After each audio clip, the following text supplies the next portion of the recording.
மக்களவை தேர்தலில் இதுவரை இல்லாத வகையில் 9,000 கோடி ரூபாய் மதிப்புள்ள பணம் போதைப்பொருள் பறிமுதல். குஜராத்தில் மட்டும் 1,187 கோடி ரூபாய் மதிப்பிலான போதைப்பொருள் சிக்கியதாக தேர்தல் ஆணையம் தகவல்.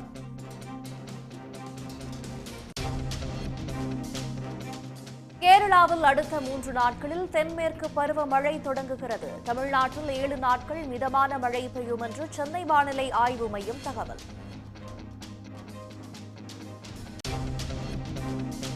கலைஞரின் கனவு இல்ல திட்டத்திற்கான வழிகாட்டு நெறிமுறைகள் வெளியீடு. முதல் கட்டமாக 3,100 கோடி ரூபாய் மதிப்பீட்டில் 1 லட்சம் வீடுகளை கட்ட திட்டம்.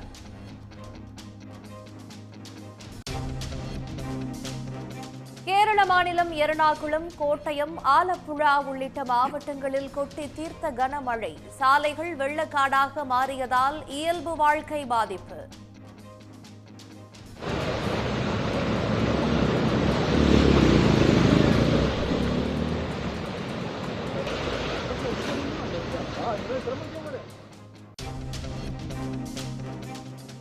அதானி, அம்பானிக்கு உதவி செய்யவே பிரதமர் மோடியை கடவுள் அனுப்பியுள்ளார். உத்தரப்பிரதேச தேர்தல் பரப்புரையில் ராகுல் காந்தி விமர்சனம்.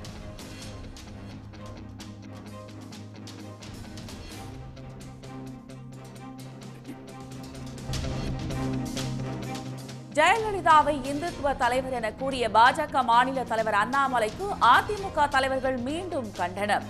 தைரியம், வீரம் இருந்தால் பாஜக கொள்கைகள், தலைவர்கள் குறித்து கருத்து கூறட்டும் என ஆர்.பி. உதயகுமார் காட்டு.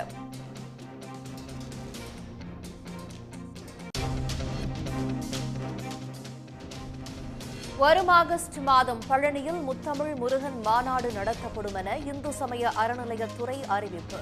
மக்கள் தாமே வழிபடும் வகையில் வேல்கோட்டம் அமைக்கப்படும் எனவும் அறிவிப்பு.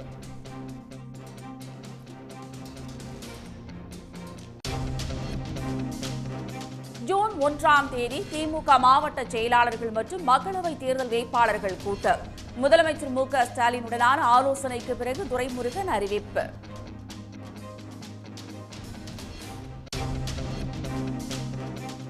அதிமுக ஆட்சியில் பிரதமர் வீடு கட்டும் திட்டத்தில் பல கோடி ரூபாய்க்கு ஊழல் நடைபெற்றது அம்பலம்.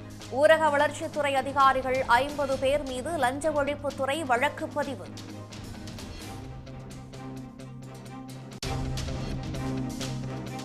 ஜம்மு காஷ்மீரின் செனாப் ஆற்றில் கரை புரண்டோடும் வெள்ளம். ரியாசி மாவட்டம் சலால் அணையிலிருந்து உபரி நீர் திறப்பு.